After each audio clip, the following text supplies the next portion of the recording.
Don't you see no reason why Jerry wouldn't ask you to go after Barry?" "Eh?" queried Mac Strann, turning. But as he turned, Haw Haw Langley glided towards him and behind him, as if he found it easier to talk when the face of Mac was turned away. And while he talked his hands reached out towards Mac Strann like one who is begging for alms. "Mac, don't you remember that Barry beat Jerry to the draw?" "What's that to do with it?" "But he beat him bad to the draw. I seen it. Barry waited for Jerry. Understand?" "What of that?" "Mac, you blind. Jerry knowed you'd be throwing yourself away if you went up against Barry." At this Mac Strann whirled with a suddenness surprising for one of his bulk. Haw Haw Langley flattened his gaunt frame against the wall. "Mac," he pleaded, "I didn't say you'd be throwing yourself away. It was Jerry's idea." "Did Jerry tell you that?" he asked. "So help me God." "Did Jerry want me to get Barry?"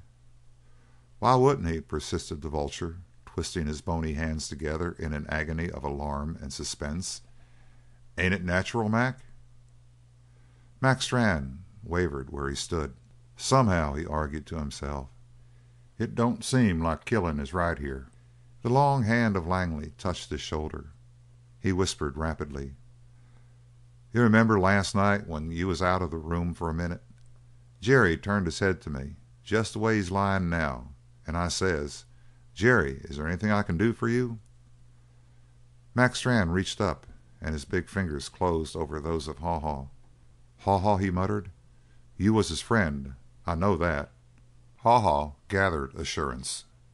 He said: "Jerry answers to me. Haw Haw, old pal, they ain't nothing you can do for me. I'm going west. But after I'm gone keep Mac away from Barry."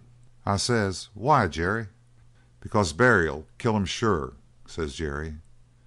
"I'll do what I can to keep him away from Barry," says I. "But don't you want nothing done to the man what killed you?" "Oh, Haw Haw," says Jerry, "I ain't going to rest easy. I ain't going to sleep in heaven until I know Barry's been sent to hell. But for God's sake don't let Mac know what I want, or he'd be sure to go after Barry and get what I got." Mac Strann crushed the hand of Haw Haw in a terrible grip. "Partner," he said, "do you swear this is straight?" "So help me God," repeated the perjurer. "Then," said Mac Strann, "I got to leave the buryin' to other men what I'll hire. Me, I've got business on hand. Where did Barry run to?" "He ain't run," cried Haw Haw, choking with a strange emotion.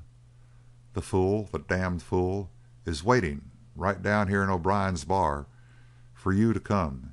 He's daring you to come." Mac Strann made no answer. He cast a single glance at the peaceful face of Jerry and then started for the door. Haw Haw waited until the door closed. Then he wound his arms about his body, writhed in an ecstasy of silent laughter, and followed with long, shambling strides. End of chapter 16.